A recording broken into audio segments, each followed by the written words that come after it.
Buenos días, licenciado Franco y compañeros. En este video nos corresponde desarrollar el tema número 45, virus varicela zoster, de la Cátedra de Enfermedades Transmisibles 2. Este tema está presentado por Ariel René Cruz Hernández, Laura Cecilia Hernández Majano y mi persona, Yanieli Saraí Guzmán Girón. Bien, una breve introducción a este tema es importante ya que debemos saber que el virus de la varicela zoster o VZV es un miembro de la familia Herpesviridae. Este es el agente causal de dos entidades clínicas importantes, la varicela y el herpes zóster. La varicela corresponde a la infección primaria y el herpes zóster es el resultado de la reactivación endógena del virus latente en los ganglios sensoriales. El VZV o VZV comparte con otros herpes virus la capacidad de establecer latencia de por vida y aparece o se reactiva bajo condiciones específicas como el envejecimiento o la inmunosupresión. También la varicela es una enfermedad frecuente en la infancia y que es de curso generalmente benigno, pero puede ocasionar complicaciones graves como neumonía, encefalitis o infecciones bacterianas que sean secundarias a este, sobre todo en adultos y en pacientes inmunodeprimidos. Por otro lado, el herpes zóster se observa principalmente en adultos mayores y se caracteriza por la erupción vesicular dolorosa con distribución metamérica. Su complicación más importante es la neuralgia posherpética, la cual puede generar un dolor incapacitante.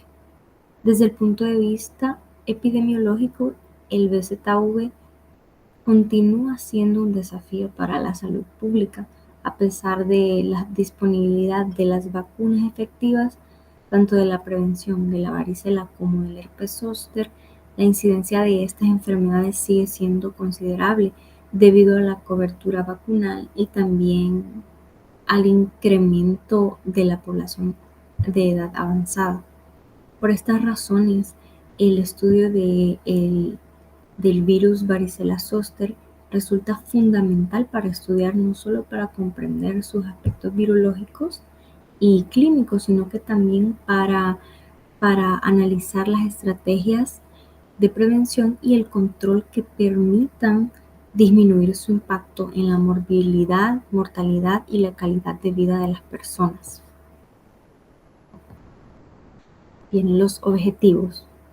El objetivo general dice así: analizar las características virológicas, epidemiológicas, clínicas y preventivas del virus varicela zoster, con el fin de comprender su impacto en la salud pública y en la práctica médica actual.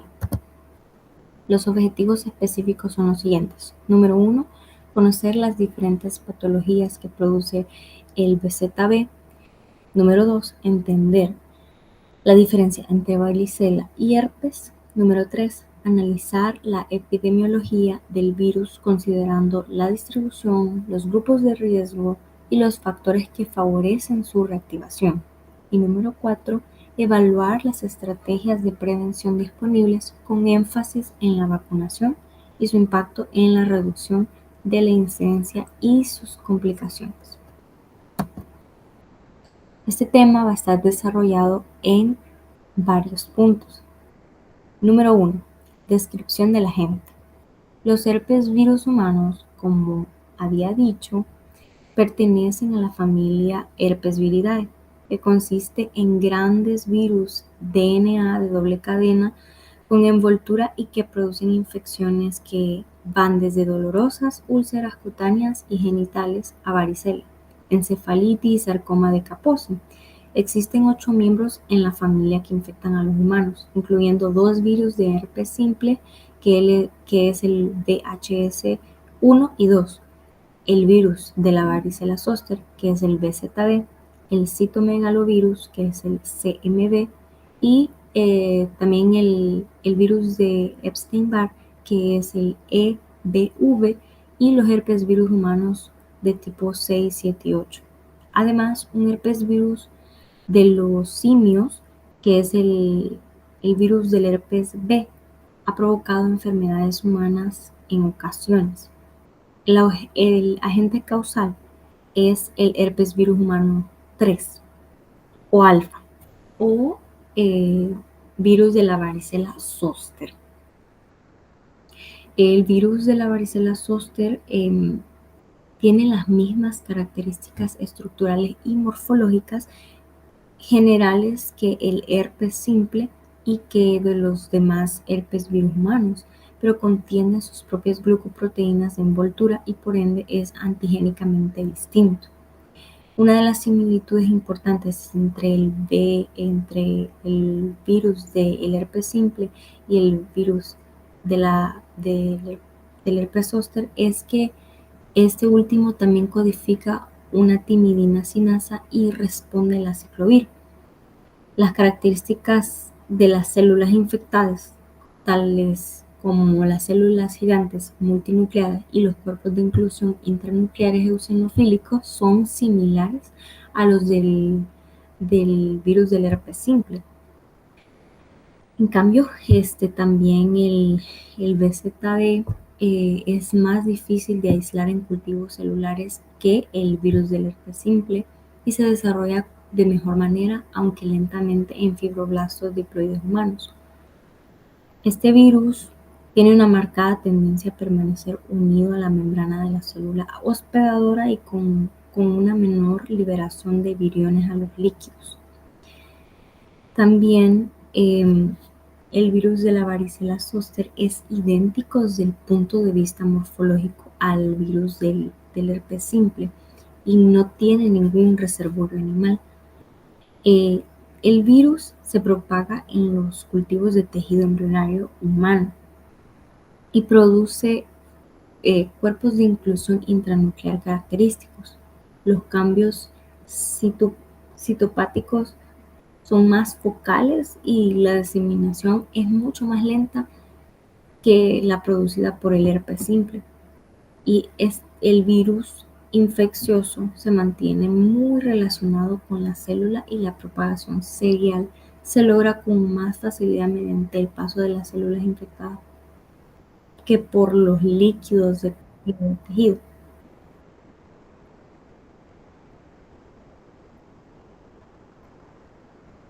El mismo virus que produce la varicela produce el herpes zóster. Las cepas virales provenientes de las vesículas de los pacientes con varicela o herpes zóster no muestran ninguna variación que sea genéticamente importante, y la inoculación del líquido de las vesículas del herpes zóster en niños originará la varicela. Número 2. Historia de la enfermedad. La relación entre el herpes zóster y la varicela se escribió por primera vez por von Boeckei en 1892, cuando se observó varias instancias de varicela en hogares después de la introducción de un caso de herpes zóster. Con base en esas observaciones epidemiológicas, él propuso que el herpes y la varicela eran manifestaciones clínicas distintas de un mismo agente. El cultivo de BZB in vitro que llevó a cabo Weller en 1954 confirmó la hipótesis de von Boeckei de que los virus aislados de la viruela loca y el herpes zóster, que fue llamado también culebrilla, eran idénticos, y la latencia del BZB, cómo se desarrolla es que sucede en los ganglios sensoriales. Esto lo muestran los métodos de hibridación in situ en las raíces ganglionares dorsales de los adultos, años después de una infección de varicela.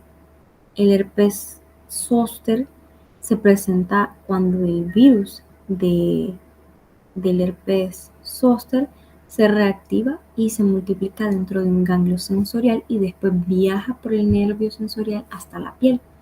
La erupción de este virus eh, ocurre, eh, ocurre y se limita al área de la piel, es decir, al dermatoma, que va a ser inervado por el ganglio sensorial en el que ocurre la reactivación.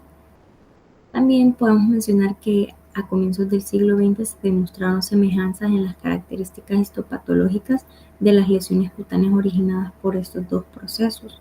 Se demostró que los virus aislados de los enfermos con varicela y herpes zóster provocaban alteraciones similares en los tejidos y se caracterizaban por la aparición de inclusiones intranucleares eosinófilos también de células gigantes multinucleadas.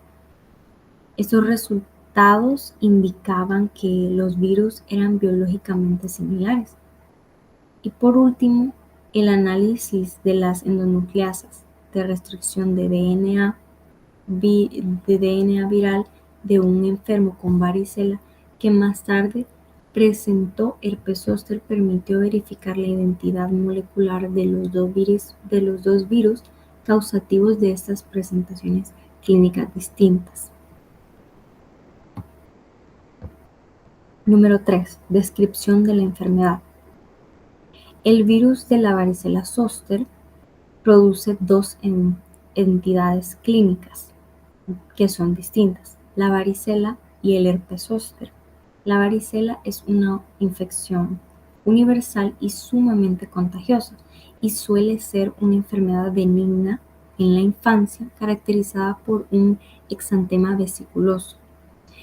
Y al reactivarse este virus latente, lo cual es más frecuente en el sexto decenio de la vida, el herpes zóster se presenta como un exantema vesiculoso circunscrito a un dermatoma y por lo general con un dolor intenso.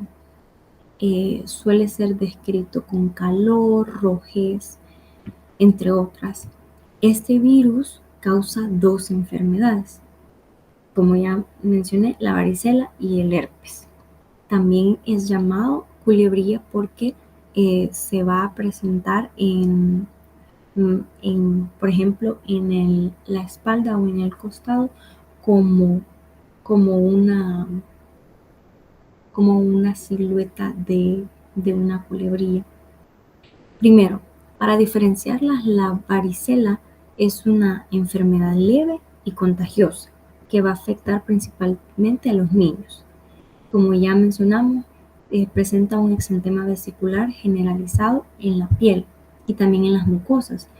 La enfermedad puede ser grave en adultos y en niños inmunodeprimidos. En cambio, el herpes zóster es una enfermedad incapacitante esporádica que afecta a adultos o individuos inmunodeprimidos y se caracteriza por un exantema de distribución limitada a la piel inervada por un solo ganglio sensorial y las lesiones son similares a las de la varicela. Las dos enfermedades son causadas por el mismo virus y cabe recalcar eso. Y por último, también la varicela es la enfermedad aguda que se presenta tras el contacto primario con el virus, en tanto que el zóster es la respuesta del hospedador parcialmente inmune ante la reactivación del virus. Número 4. Epidemiología.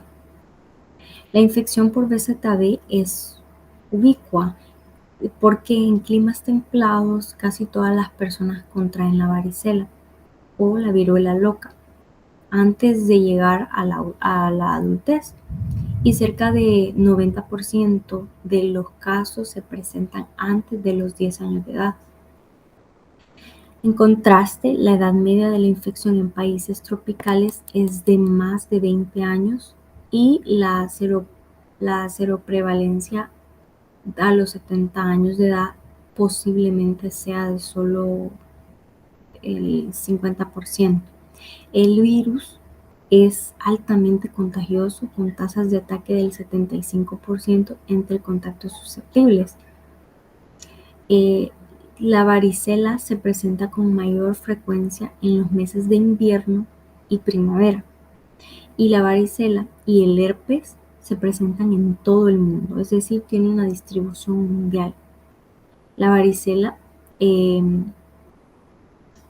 es una enfermedad epidémica y también se produce en casos en adultos.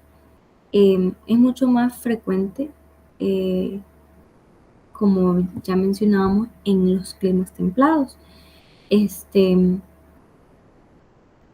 y en cambio, el herpes zóster surge de manera esporádica, principalmente en adultos y carece de prevalencia estacional. Aproximadamente entre 10 y 20% de los adultos experimenta por lo menos un episodio de herpes zóster durante su vida, por lo general después de los 50 años de edad, aunque se pueden dar excepciones y jóvenes pueden presentar una aparición de herpes zóster.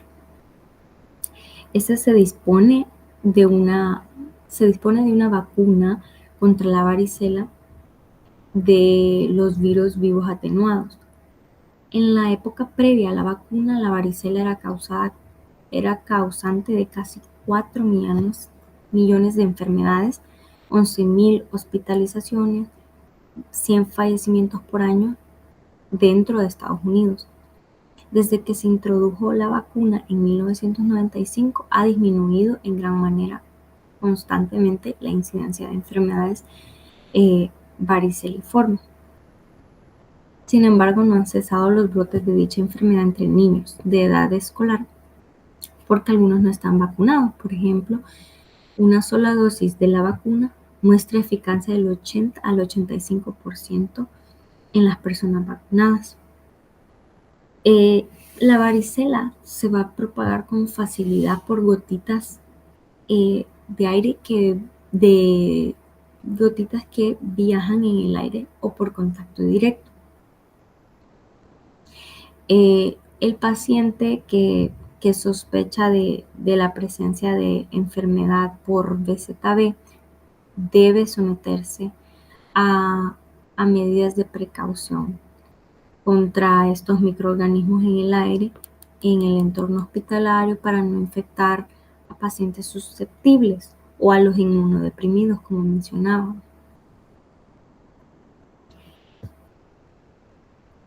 Número 5, distribución. La distribución es mundial porque ha afectado a todo el globo terráqueo. La infección es casi universal y en los climas templados, por lo menos 90% de la población ha tenido varicela antes de los 15 años de edad y 95% llega a la vida adulta. En las zonas templadas, la varicela se presenta con mayor frecuencia durante el invierno y la primavera, como habíamos mencionado, y en los países tropicales se presenta con mayor proporción en casos adultos. También en los países desarrollados el herpes afecta hasta el 30% de la población, sobre todo a personas mayores de 50 años. Y aquí tenemos el mapa mundial de la distribución del virus del herpes zóster. Ahora, número 6. El ser humano es el único reservorio conocido de este virus. Y aquí tenemos una imagen para explicar la infección primaria por varicela y luego, dada a la respuesta humoral y celular,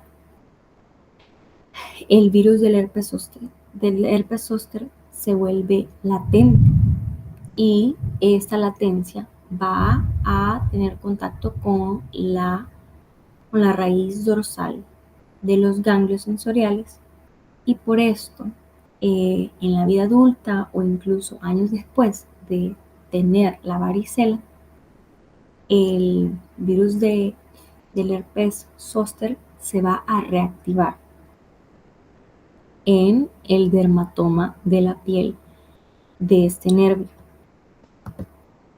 Número 7. Periodo de incubación. El periodo de incubación es entre 10 a 21 días comúnmente. También se puede dar entre 14 y 16 días. Puede también prolongarse hasta 28 días después de la inmunización pasiva contra la varicela, y también puede ser más corto en las personas inmunodeficientes. Y en esta imagen podemos ver la progresión de una ampolla o una vesícula. Podemos ver cómo empieza, cómo progresa hasta volverse una costra. Podemos observar también que en el día 1 estas vesículas van a crecer rápidamente, van a llenarse de líquido rápidamente y van a causar un dolor eh, en el paciente que es fácilmente reconocible por el mismo paciente. Número 8.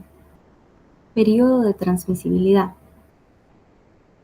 Generalmente este es de 1 a 2 días antes que aparezca la erupción, pero puede extenderse a 5 días antes y dura hasta que todas las lesiones están encostradas, como lo mostrábamos en el día 15, por ejemplo. Y en los pacientes con inmunidad alterada puede haber un lapso más prolongado de contagiosidad, porque la tasa de ataque secundario entre hermanos es de 70 a 90%, porque es más fácil el contacto entre familia. Los enfermos de herpes, de herpes zóster, pueden ser infecciosos durante una semana después de que aparecen las lesiones vesiculopustulosas. Las personas susceptibles deben considerarse infectantes durante 10 a 21 días después de la exposición. Y aquí podemos ver un esquema, una línea de tiempo del día 0 al día 28 en el que dura todo el proceso del virus. Y la viremia primaria, como decíamos, es la aparición de la varicela, el periodo de incubación del día 0 al aproximadamente día 14, que es el periodo asintomático, y luego de este día al día 28 vamos a tener la inflamación, el exantema vesiculoso y el periodo de transmisión. Muy buenas tardes, mi nombre es Laura Hernández y en esta tarde quiero explicarles un poco sobre lo que es la susceptibilidad, hablando del tema número 45, que sería varicela zóster. Para comenzar, el herpes zóster generalmente aparece en adultos y la incidencia aumenta conforme avanza la edad. Y la varicela, la susceptibilidad a la varicela es universal. En quienes nunca han tenido la infección, la enfermedad es más grave en los adultos que en los niños. La susceptibilidad se refiere a la capacidad que tiene una persona de enfermarse si entra en contacto con el virus. En el caso de la varicela, la susceptibilidad es casi universal en quienes nunca han tenido la enfermedad ni han sido vacunados. Por eso, la varicela es típica de la infancia. Cuando un niño es susceptible, entra en contacto con otro infectado, la probabilidad de contagio pues es altísimo. Ahora, ¿qué pasa si la infección ocurre en adultos? Aquí el cuadro suele ser un poco más grave porque el sistema inmune responde de manera más intensa. Esto puede llevar a complicaciones como neumonía varicelosa, hepatitis o incluso encefalitis. Por eso siempre decimos que la varicela es más peligrosa en los adultos que en los niños. En el herpes zóster el panorama cambia. No hablamos de una infección nueva, sino de la reactivación del virus que provoca la varicela. Este virus quedó latente en los nervios sensoriales después de una varicela pasada. Los principales factores de riesgo son la edad avanzada, sobre todo en pacientes después de los 50 años, estados de inmunosupresión, pacientes con VIH, trasplantes, cáncer, uso de corticosteroides o quimioterapia, estrés o enfermedades graves. Entonces, al hablar con el laboratorio debemos dejar claro si el paciente es un adulto, es un niño deprimido, es una embarazada, porque en estos grupos pues el diagnóstico se vuelve más prioritario, dependiendo de si es un niño, si es un adulto mayor o si es una embarazada. Muy bueno. Bien, ahora vamos a seguir con el siguiente punto, que sería la patogenia. La patogenia nos explica cómo actúa el virus en el cuerpo. En la varicela primaria, el virus entra por la mucosa respiratoria o la conjuntiva. Primero se multiplica en los ganglios linfáticos cercanos y a esto es lo que le llamamos replicación inicial. Después el virus pasa a la sangre en lo que conocemos como viremia primaria, alcanzando órganos como serían el hígado, el vaso, y allí vuelve a replicarse en gran cantidad. Finalmente ocurre lo que le llamamos viremia secundaria, donde el virus circula en la sangre a través de células mononucleares infectadas y llega a la piel. En la piel, el virus infecta células epiteliales y produce la erupción típica, primero máculas, que serían las manchas rojas, luego las pápulas, que son las elevaciones, vesículas con líquido, pústulas y finalmente, pues ya casi al final de la enfermedad, costras. Esto explica por qué la varicela tiene un exantema polimorfo. En el mismo paciente podemos ver lesiones en distintas fases de evolución porque los brotes aparecen en oleadas. En el herpes zóster, pues también la historia es distinta. El virus, después de la varicela, se queda como escondido en estado latente dentro de los ganglios sensoriales dorsales. Puede permanecer ahí por décadas sin dar síntomas. Cuando el sistema inmune se debilita, el virus se reactiva, desciende por las fibras nerviosas y produce lesiones cutáneas en la piel inervada por ese nervio.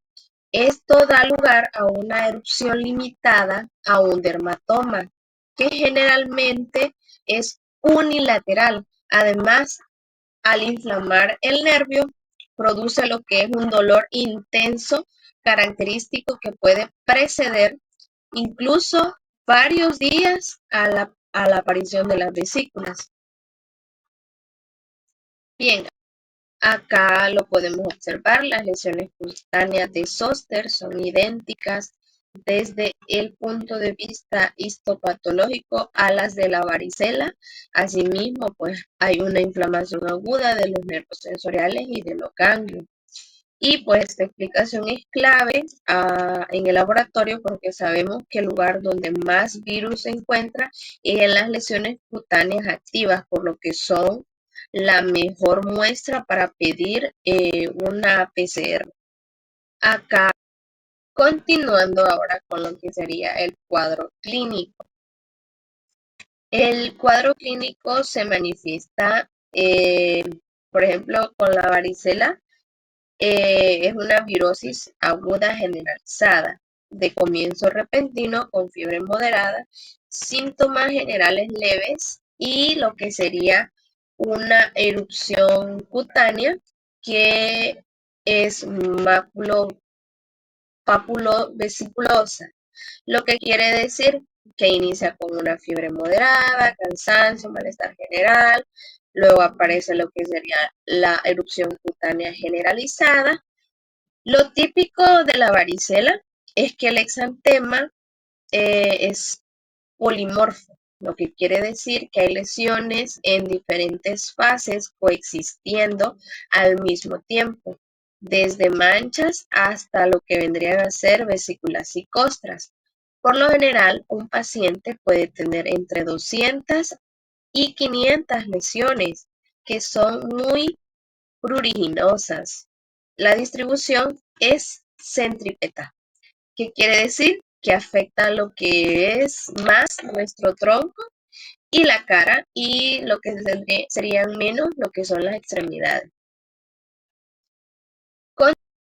Ahora en el herpes zóster. El herpes zóster es una manifestación local de lo que vendría a ser la reactivación del virus varicela zóster latente en los ganglios de las raíces dorsales, lo que quiere decir que eh, esto se da cuando ya la persona ha sufrido de un cuadro de varicela, por lo que antes de la erupción hay un periodo condrómico de dolor, ardor o hipersensibilidad en la piel de un área en concreta donde va a salir lo que es la lesión. Luego aparecen lo que son las vesículas agrupadas sobre una base eritematosa, pero limitadas a un solo dermatoma. El cuadro pues es unilateral y no cruza la línea media. Los dermatomas más afectados son los torácicos, los cervicales y el oftálmico, que puede complicarse con afectación ocular. Y acá tenemos un pequeño cuadro explicativo donde podemos ver los diferentes síntomas de lo que es el herpes zóster, donde se refiere el dolor, que es el síntoma pues, más común, se refiere como quemante, punzante o lacerante, o también lo que ya mencionábamos, que era la erupción en la piel, que evoluciona de mácula a pápula a vesícula, úlcera y costra. Y luego tenemos que las lesiones duran pues de 7 a 10 días y que luego pues ya se secan. Y ya no se, cuando ya están secas pues ya no se consideran contagiosas. Y a lo que ya les mencionaba también es que aparecen siguiendo el territorio del nervio, pues de un nervio sensitivo. Lo más frecuente es que sea en el tórax o en la espalda, pero puede aparecer en cualquier parte del cuerpo, incluso en la cabeza y cara. Y para hablar de lo que sería el diagnóstico de laboratorio, la detección de antígenos por medio de fluorescencia directa y técnicas de PCR se hace en muestras de lesiones cutáneas, líquido vesicular, raspado de la base de la lesión o de las costras. Esta pues es rápida, sensible y específica. También se puede hacer en el líquido encefalorraquídeo si hay sospecha de afectación neurológica. Esta sería para la detección de antígenos por medio de fluorescencia. En la inmunofluorescencia directa se usa pues cuando no hay una PCR disponible, requiere un raspado adecuado de la lesión, permite detectar lo que serían antígenos virales, aunque pues es menos sensible que la prueba PCR. En la serología tenemos como los anticuerpos IgM o IgG. La IgM pues positiva puede indicar una infección reciente, pero no siempre es confiable porque puede haber falsos positivos. Y la IgG positiva indica inmunidad previa, ya sea por infección o por vacunación. En las reactivaciones del herpes zóster muchas veces la IgM pues ni siquiera aparece. O tenemos también una que quería agregar, es el de Sank, que es una prueba antigua donde se observaba al microscopio la presencia de células gigantes multinucleadas. Sirve como apoyo, pero no diferencia entre herpes simple y varicela zoster, así que ya no se recomienda como única prueba. Muchas gracias. Yo soy Ariel René Hernández Cruz y les voy a hablar acerca de el diagnóstico diferencial de la varicela. Bueno, en el punto número 13 vamos a tener el diagnóstico diferencial de la varicela, que es una enfermedad fácil de identificar debido a que tiene un exantema característico y por los antecedentes epidemiológicos. Los diagnósticos diferenciales para la varicela son el virus simple del herpes diseminado en dermatitis atópica, también el virus Coxsackie, el ECO, el sarampión atípico, por sus lesiones más morbiliformes y hemorrágicas. También la riqueza exantémica, debido a que se presenta una mancha precursora, además de la cefalea intensa. Las pruebas serológicas confirman rickettsiosis y la susceptibilidad en adultos. Tenemos aquí la mano de un infante que presenta pápulas generadas por el virus Coxsackie, que es conocido como el virus mano-boca-pie, porque los niños lo suelen presentar en las manos, la boca y los pies, ya que sabemos que los niños no tienen conciencia de mantener una higiene adecuada de sus manos. Los niños pequeños que están en la edad de entrar al kinder o que están en guarderías o en jardín de infantes van a presentar esta enfermedad debido a que ellos no tienen una buena higiene de sus manos y se van contagiando los unos a los otros. Continuando, vamos a hablar acerca del diagnóstico diferencial del herpes zóster, donde debemos de identificar las lesiones vesiculosas unilaterales de distribución metamérica, ya que vamos a identificar que en la mayoría de los casos son lesiones unilaterales, se presentan solo en un lado del cuerpo, que podría ser en una mitad de la espalda, aunque hay casos en los que sí se puede presentar en dos, a los dos lados, podría estar en las dos partes de la espalda o solo en uno, que es lo más común. Los diagnósticos diferenciales es que tenemos que identificar que no sea el virus del herpes simple o que no sea el virus Coxsackie. Los estudios útiles para esto son los diagnósticos virológicos y los anticuerpos monoclonales fluorescentes, y se puede identificar también la fase prodrómica, que esta, aunque es difícil de diagnosticar, se puede confirmar con la aparición de lesiones, o los estudios retrospectivos. Tenemos aquí la imagen del herpes simple y hay que saber identificar la lesión del herpes simple, que se puede presentar, si es del tipo 1 sería herpes labial y el tipo 2 es el herpes genital. Y el virus del herpes zóster, la varicela zóster o la culebrí, se puede encontrar en la espalda o en una parte del pecho, pero la lesión solo va a ser a un lado normalmente. Y el herpes simple pues sería alrededor de los labios, en la boca o en la ingle, el herpes genital. El tratamiento el tratamiento para la viruela zóster o el virus del herpes zóster, tenemos que se va a utilizar el aciclovir, ya que este va a reducir la fiebre y va a ayudar también con las lesiones cutáneas de la varicela. No se recomienda en adultos sanos mayores a los 18 años y no se justifica su uso universal en niños y adolescentes sanos. Este Este fármaco está principalmente indicado en pacientes inmunosuprimidos que presentan varicela o que tienen herpes zóster. En el herpes zóster es efectivo si se inicia antes de los 3 días y la dosis tiene que ser mayor que en el virus del herpes simple. El impacto está limitado en la neuralgia y las alternativas más convenientes son el fanciclovir y el valaciclovir. En las complicaciones de la varicela vamos a encontrar las infecciones causadas por los siguientes organismos, que sería el Streptococcus pyogenes, el Staphylococcus aureus, que incluye las cepas resistentes, y tenemos complicaciones en el sistema nervioso central, donde vamos a encontrar la ataxia cerebelosa, la meningitis aséptica, la encefalitis, Guillain-Barré.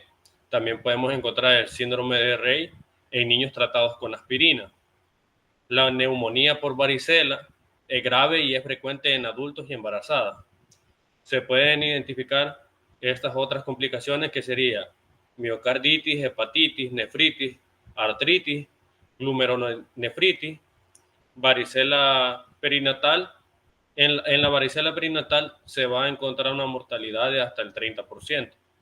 Y la varicela congénita es muy rara y se va a presentar hipoplasia de los miembros, microcefalia y cicatrices cutáneas.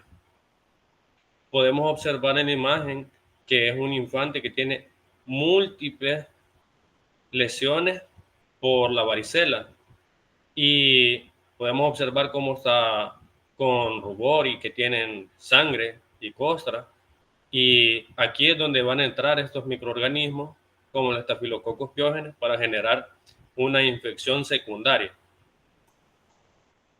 Ahora vamos con las complicaciones del herpes zóster, donde la principal complicación va a ser la neuralgia generada por esta afección que es el herpes zóster, que es lo más principal. Que para identificar al herpes zóster vamos a tener lo que es que la lesión suele presentarse en la mayoría, en casi todos los casos, en un solo lado del cuerpo.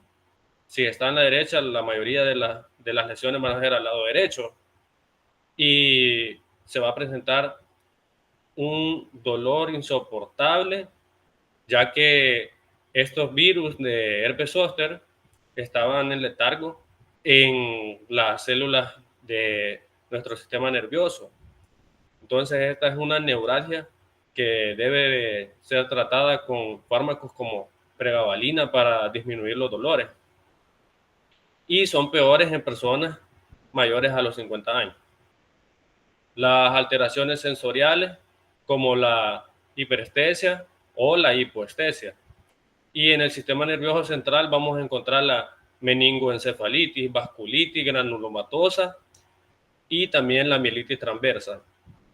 En pacientes inmunodeprimidos son más graves y el riesgo de diseminación cutánea y neumonitis, hepatitis y meningoencefalitis aumenta.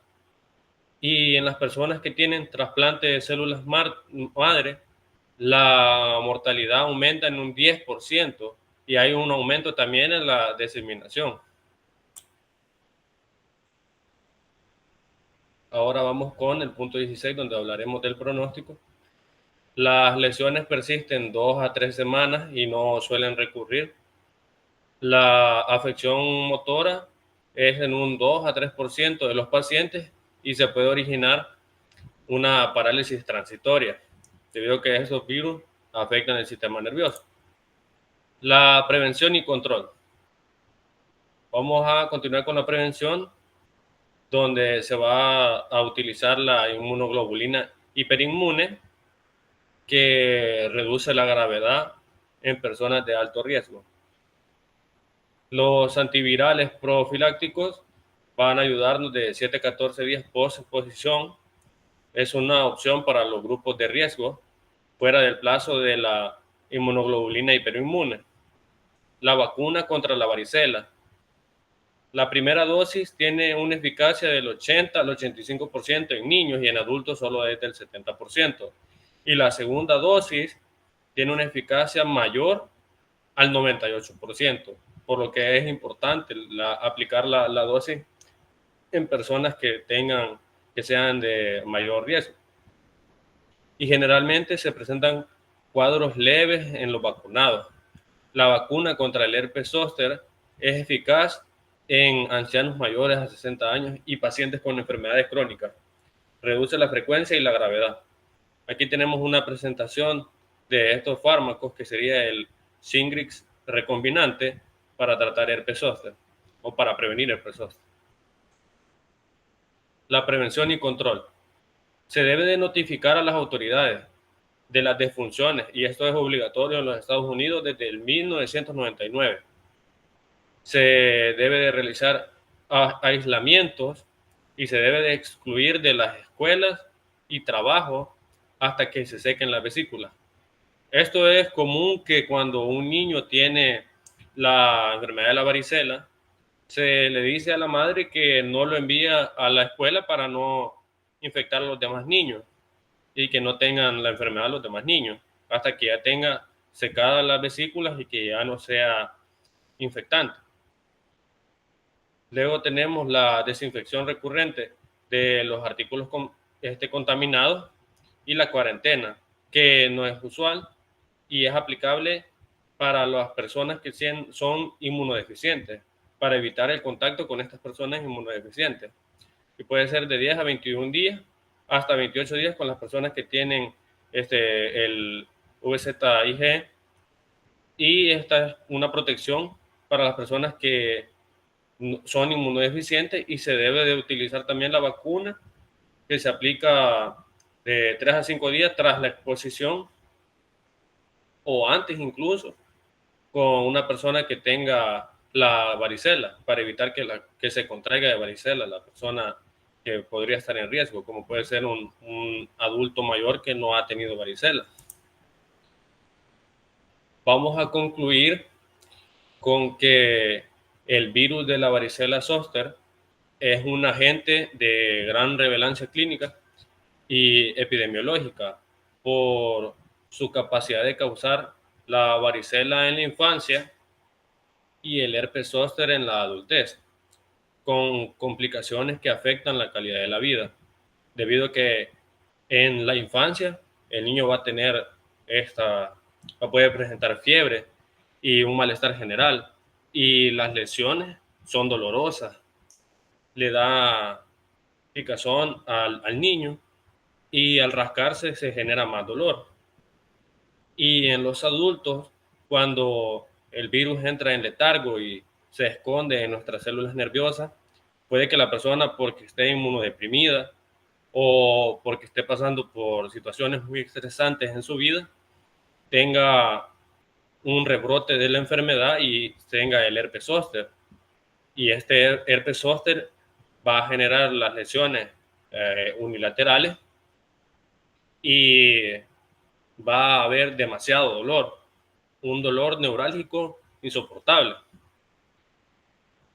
que en la mayoría de los casos va a ser el principal motivo de la consulta. La gente no va tanto por las ronchas porque suele tener pena, pero el dolor es tan insoportable que tienen que ir sí o sí a pasar la consulta porque no resisten estar más tiempo con este dolor. Bueno, continuando, ¿verdad?